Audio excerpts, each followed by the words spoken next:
Have you ever felt like you were invisible in your own family? Like no matter how hard you tried, you just couldn't measure up to someone else who seemed to steal all the love and attention you craved? That's exactly what happened to me when my parents brought home an adopted child, a little boy who, overnight, became the center of their world, leaving me, their biological daughter, feeling like a stranger in my own home. I'm talking about years of heartbreak, of watching my parents pour everything into him while I faded into the background, desperate for even a scrap of their approval. This isn't just a story about sibling rivalry. It's a raw, painful journey through rejection, self-doubt, and the fight to find my own worth when the people who were supposed to love me most seemed to forget I existed. From the gut-wrenching moment I realized I'd been replaced to a shocking twist that forced me to rethink everything. I'm spilling it all. Stick with me through this long, emotional ride because I'm still figuring out if I can truly heal from this or if some scars never fade.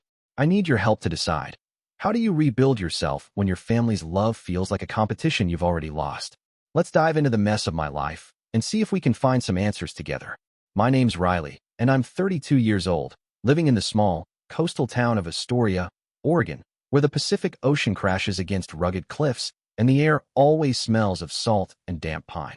I've been here for the past 6 years, renting a tiny apartment above a bookstore on Commercial Street, just a block from the Columbia River, where fishing boats bob in the gray mist, and the town's historic charm feels like a quiet hug on hard days.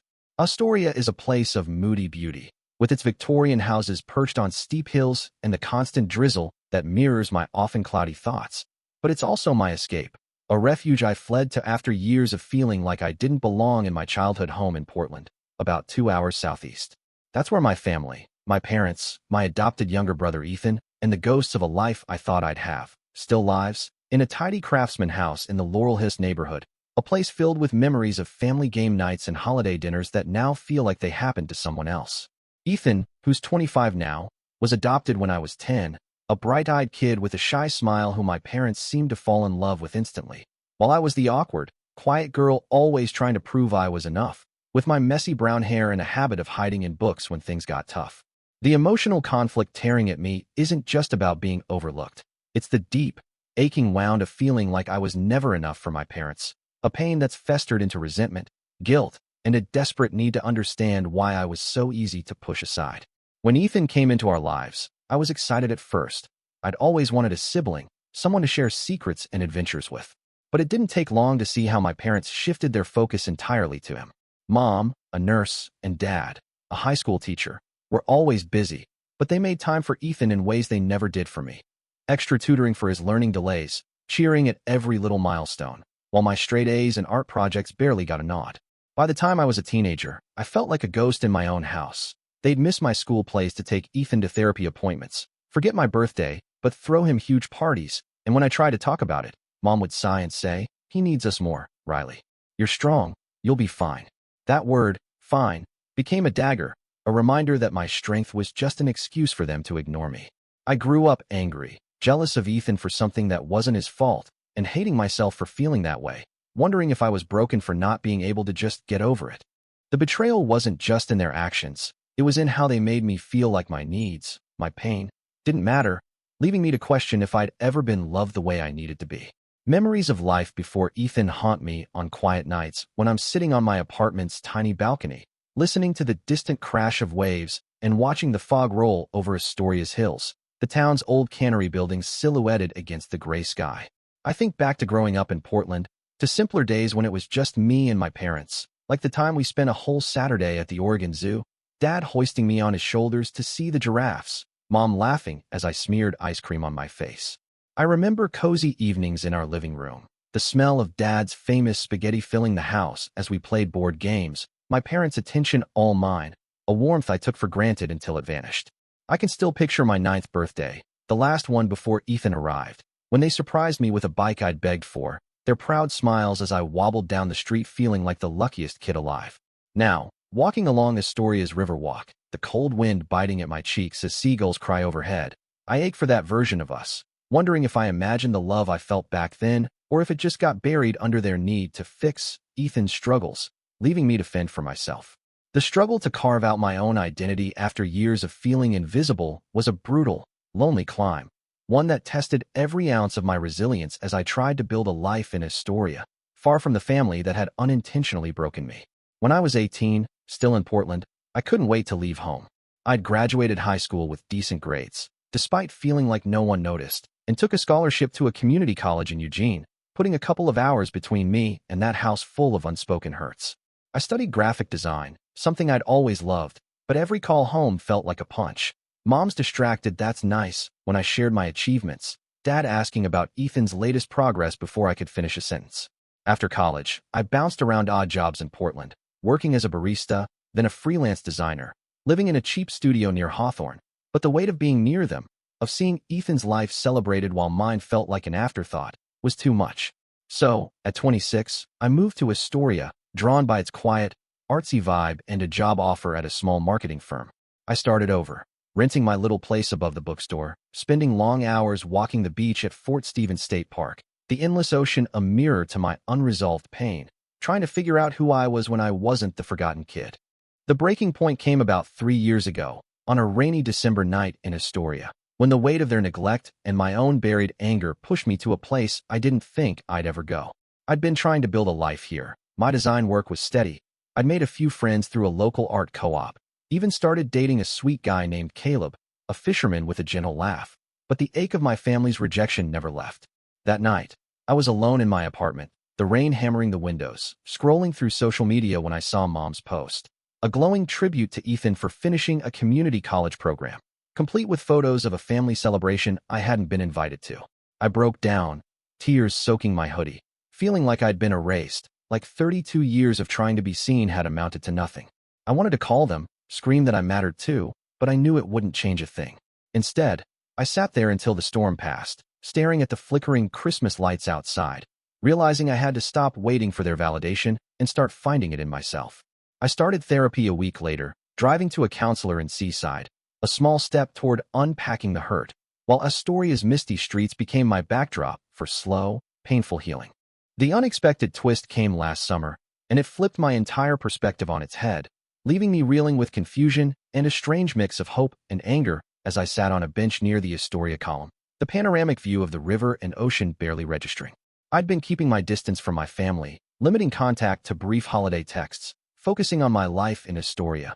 My design career was growing, and I'd ended things with Caleb but stayed friends, finding comfort in my independence. Then, out of nowhere, I got an email from Ethan, the first real outreach from him in years.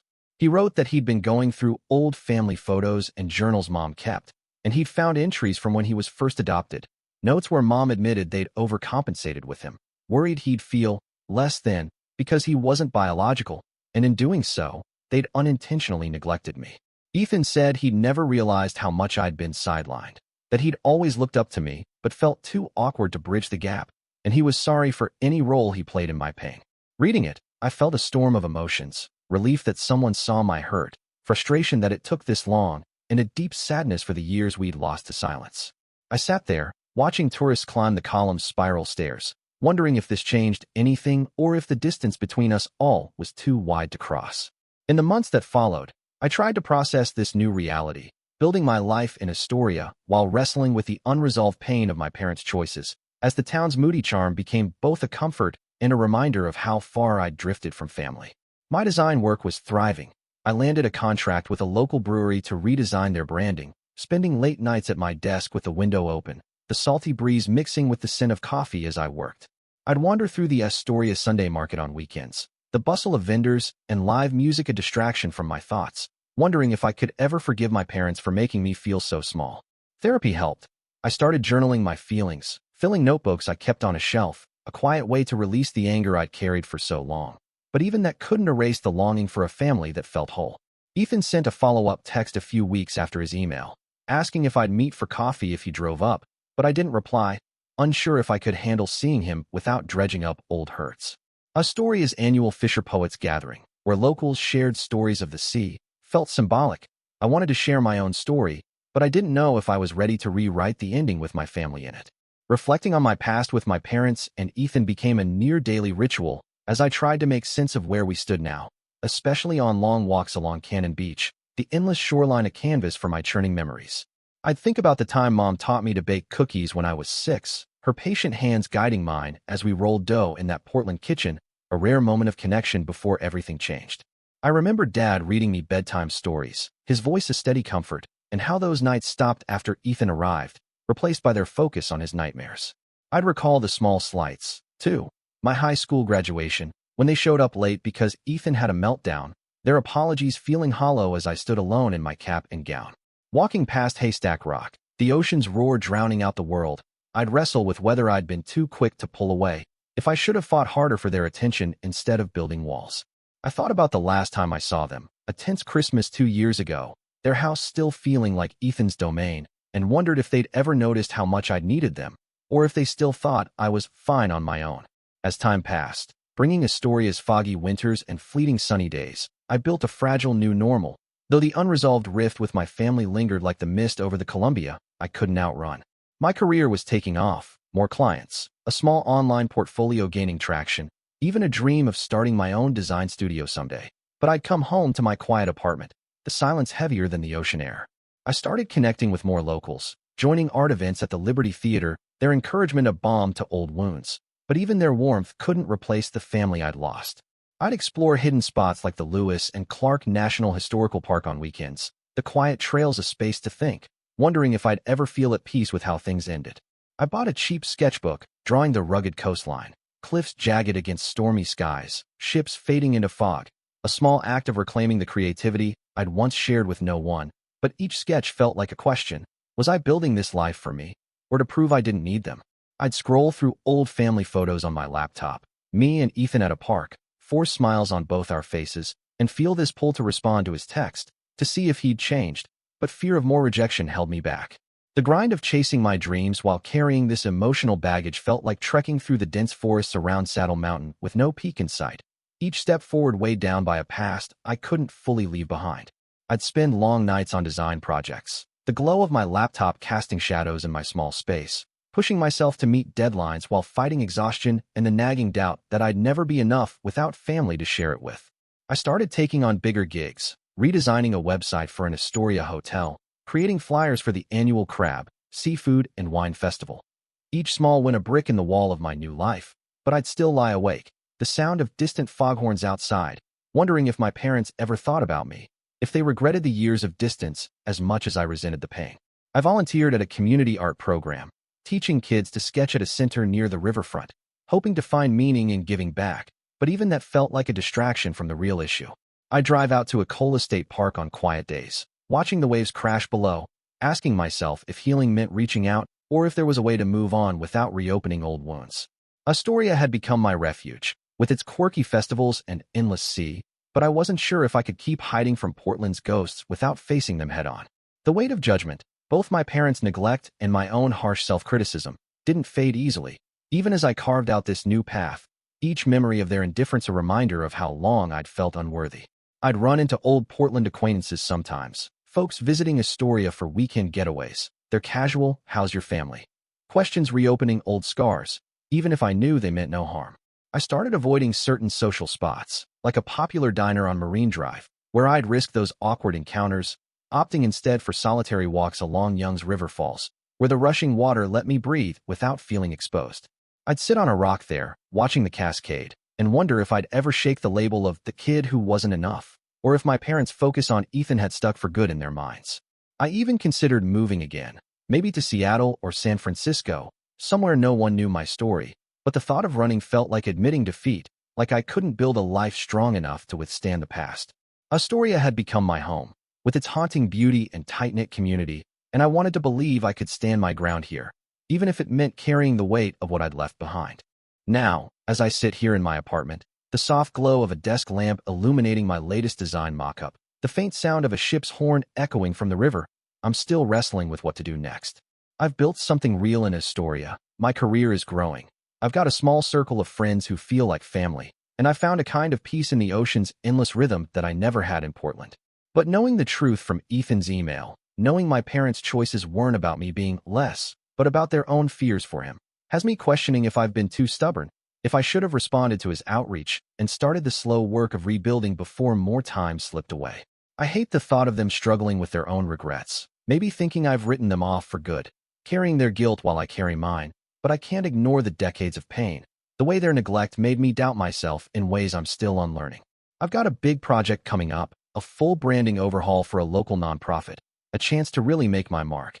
And I keep wondering if I should tell Ethan about it, if sharing my success might open a door between us, or if it'll just stir up more unresolved hurt.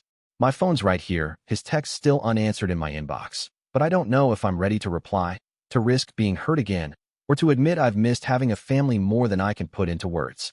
So, I'm turning to you guys, because I'm at a crossroads and I could really use some perspective. If you were in my shoes, would you reach out to your brother, respond to his message, try to rebuild that bond with him and maybe even your parents, even if it means risking more pain? Or would you keep your distance, focus on the life you've built, and let them make the next move if they're truly ready to mend things? How do you balance the pull of family with the need to protect your own heart, especially when the hurt came from a place of misunderstanding, not malice? I want to believe there's a way to have both, my independence and some kind of connection with them, but I'm not sure how to get there without losing the ground I've gained. Drop your thoughts in the comments, because I'm honestly torn, and I'd love to know what you'd do if you were standing where I am right now, wondering if healing means letting go of the past or finding a way to rebuild it together.